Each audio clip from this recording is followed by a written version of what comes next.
Guillaume Roux, je suis secrétaire départemental auprès Unité SGP 91. Rassemblement parce que malheureusement on a eu encore un dramatique accident hier soir.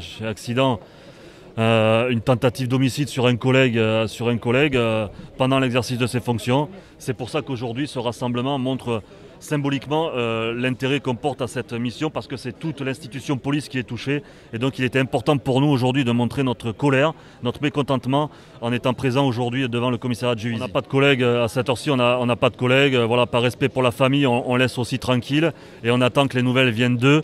On est de tout cœur avec eux, qu'ils sachent qu'on est de tout cœur vraiment avec eux, on croise les doigts. On a confiance en notre collègue, il est costaud, il va s'en sortir. Et aujourd'hui, voilà, on attend vraiment impatiemment de bonnes nouvelles. Écoutez, les agressions sont de plus en plus nombreuses, effectivement, sont de plus en plus violentes aujourd'hui. Est-ce que l'État nous accompagne? J'ai envie de dire qu'elle est présente, mais voilà, nous écouter c'est bien, il faudrait nous entendre aussi parfois, ça c'est aussi beaucoup plus important. Des pistes de travail on en a, c'est pas faute de le dire, c'est pas faute de le dénoncer au quotidien. Aujourd'hui, vous savez, il y a 4 ans, jour pour jour, pratiquement, nous étions malheureusement au lendemain de Viry-Châtillon, où 4 collègues étaient brûlés dans leur véhicule de patrouille. 4 ans plus tard, c'est un collègue qui est écrasé, à qui on lui roule dessus, dans l'exercice de ses fonctions également. Qu'est-ce qui a changé? Pas grand-chose en fait. Voilà, c'est ça le problème. Alors bien évidemment, on a eu des moyens supplémentaires, on a eu de nouveaux véhicules, on a de nouvelles lampes qui éclairent bien. C'est bien, mais les collègues attendent beaucoup plus que ça aujourd'hui. Ils attendent vraiment une prise de conscience de nos politiques et des choses qui changent aujourd'hui. Une réponse pénale beaucoup plus forte, avec une tolérance zéro.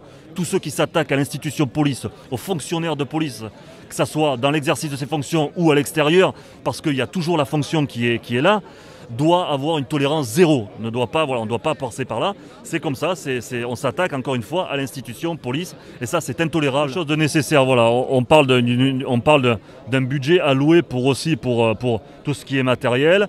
Il y avait aussi par rapport à nos collègues nuiteux, voilà, il y avait un gros travail de fait pour nos collègues nuiteux. C'était important parce que c'est une spécificité bien particulière, le travail des nuiteux.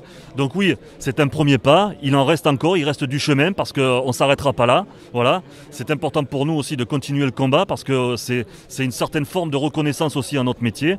Donc ça, c'est un premier, j'ai envie de dire, c'est une première pierre à l'édifice, mais il en reste beaucoup pour justement pouvoir redorer ce blason police et redonner confiance à mes collègues qui aujourd'hui ont totalement perdu la confiance avec leurs dirigeants et aujourd'hui sont complètement démotivés, et ça c'est un gros problème pour notre profession. Dans cette circonscription, à Savigny-sur-Orge hier soir ou à Viry-Châtillon il y a 4 ans, la police nationale, c'est une police qui est là pour nous protéger, et c'est la seule à pouvoir user d'une violence parce que c'est la violence légale. Et quand on s'en prend aux policiers, lorsqu'on les attaque sauvagement, comme ça a été le cas de Julien dans la nuit de mardi à mercredi, qui s'est fait rouler dessus par un chauffard, en plus qui avait volé le véhicule, eh bien, on ne peut pas s'empêcher d'être atteint dans sa chair, au plus profond de soi-même, parce qu'on est atteint dans sa conscience de citoyen, dans sa conscience de Français. Ce qui est certain, c'est qu'en Essonne, comme dans beaucoup de départements de notre pays, on a connu pendant des années une baisse des effectifs, des moyens de la police nationale. Nous avons reconquis un peu du terrain à la faveur malheureusement des attentats de 2015 et de la prise de conscience du renforcement de certains de nos commissariats. Mais les moyens humains, les moyens matériels, ils ne sont rien si derrière le travail des policiers n'est pas respecté, c'est-à-dire si la justice ne fait pas son travail et si des sanctions ne sont pas apportées vis-à-vis des bandits qui sont interpellés par les policiers. Ce que demandent nos forces de l'ordre, c'est que leur travail soit reconnu. Et la meilleure façon de reconnaître le travail de nos forces de l'ordre, c'est que la justice passe et que des sanctions fermes, définitives soient appliquées.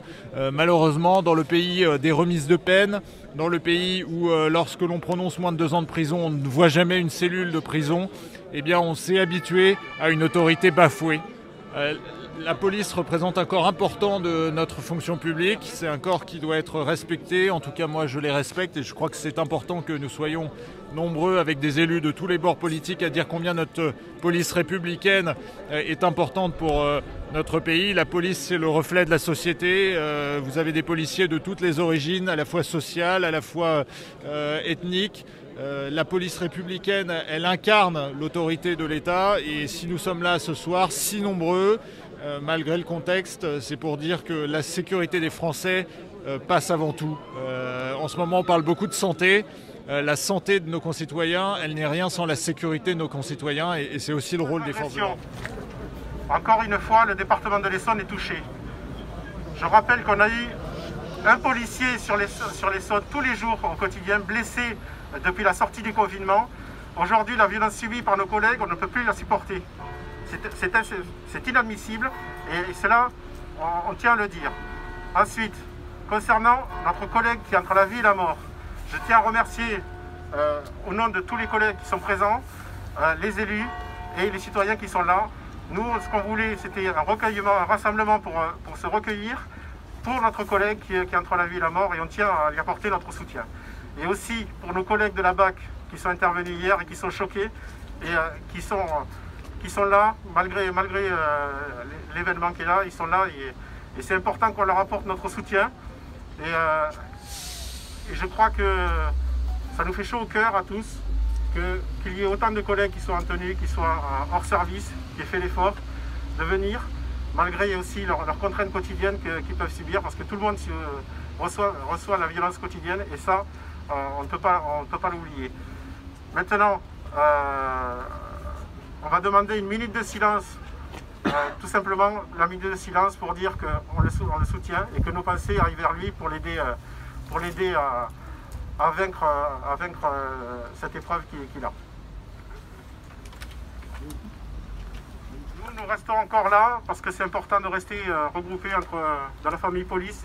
Et encore une fois, je le dis, la famille police, c'est un grand mot. Et là, ce soir, on le démontre qu'on est solidaires entre nous. Merci. Merci.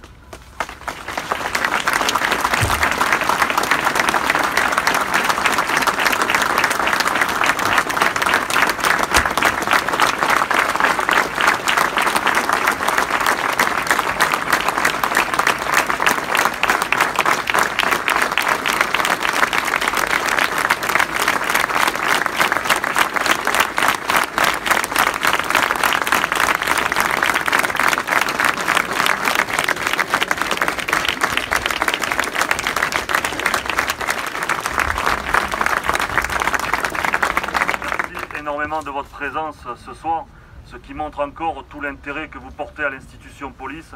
Et pour nous aujourd'hui, c'était très important en ce jour dramatique, encore une fois, que le département de l'Essonne subit. Il y a 4 ans, jour pour jour pratiquement, on était au même endroit, on était en train de pleurer 4 collègues qui avaient malheureusement été brûlés dans leur voiture de police. Et ça, c'est quelque chose d'intolérable. C'est quelque chose qu'on ne veut plus vivre au quotidien. Donc c'est pour ces raisons qu'on va se battre tous les jours pour que ces choses-là ne fassent plus partie du quotidien des policiers. Je voulais vous remercier tous pour votre présence ce soir et merci à tous. Bon courage.